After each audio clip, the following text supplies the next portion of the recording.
When you sit down and observe your own mind on purpose, just for fun, as a kind of scientific inquiry into what drives you, it doesn't take long, say, if you focus on, say, the breath as the object of attention and you're riding on the waves as you're breathing, it doesn't take long before you'll notice that some kind of want comes up, some kind of desire. And maybe it's because your body's uncomfortable. So maybe you just want to fidget a little or shift posture, and just do it this way or that way. And so very hard to sit still. Why? Because we're antsy. Why are we antsy? Because we want to be comfortable and we're not comfortable. So rather than holding the discomfort in awareness, because why should we privilege comfort? Comfort, discomfort, because there's no ultimate comfort. That's why we shift from one leg to the other, and we're very shifty. But if you actually train yourself to be embodied, you get less shifty. I mean, the mind just naturally settles, the body naturally settles, and you can be like comfortable, just at home in your own skin. But when you're not, and you want something, we call that greed. I mean, it's like, it's greedy. It wants something. Now, that wanting to just be comfortable, that's fine. But when you start to watch the mind, you'll notice that it's got a lot of agendas on the greed spectrum. I mean, and greed is not quite the same as ambition. Greed has to do with more for me. More of what I want for me. Then there's this other thing that you'll also notice, which is you're sitting there and the opposite will come up. What I don't want, what I'm afraid of, what I need to keep at the door, keep at bay, to push away. And that's collectively referred to as aversion or dislike or hatred, when it's really strong and directed often at other people or whatever. So we've got greed on the one hand, and it is toxic.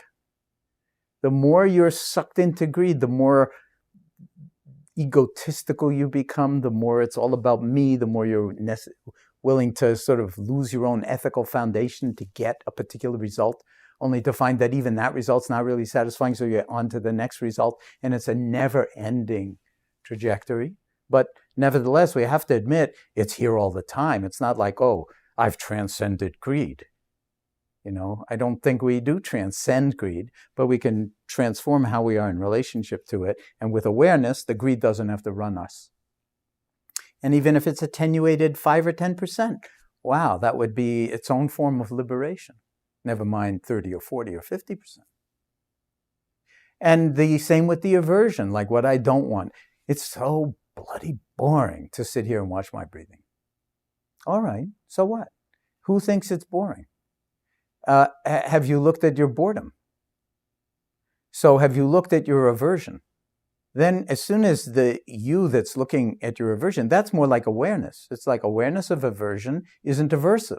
Awareness of greed isn't greedy. So you're free already of those two toxic impulses. Then there's another one, which is like the madness that passes for the scenario in our heads.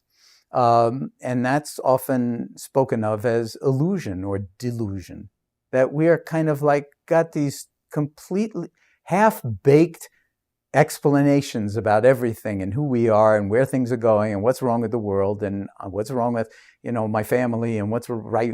And all of that is kind of, none of it's true.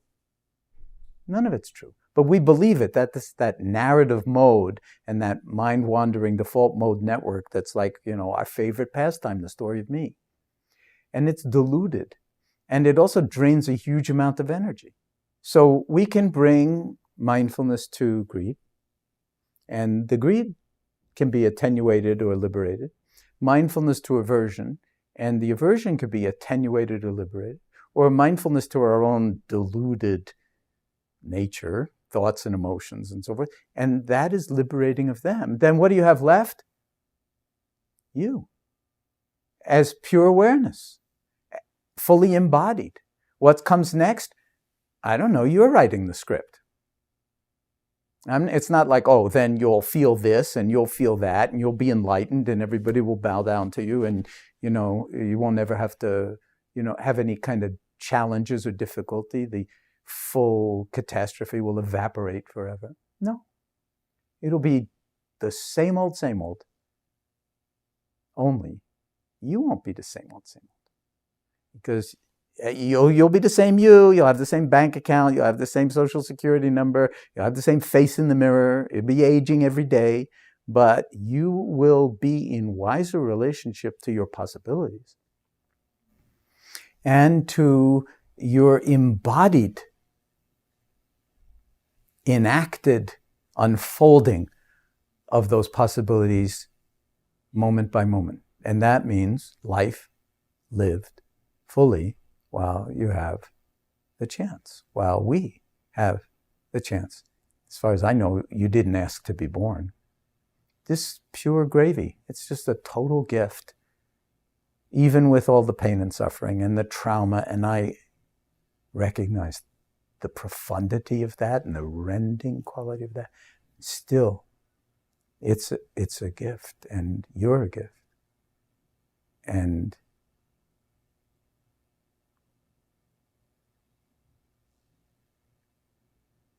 silence, in some sense, at that point becomes wakefulness. It's radiant, it's luminous, and it's already you.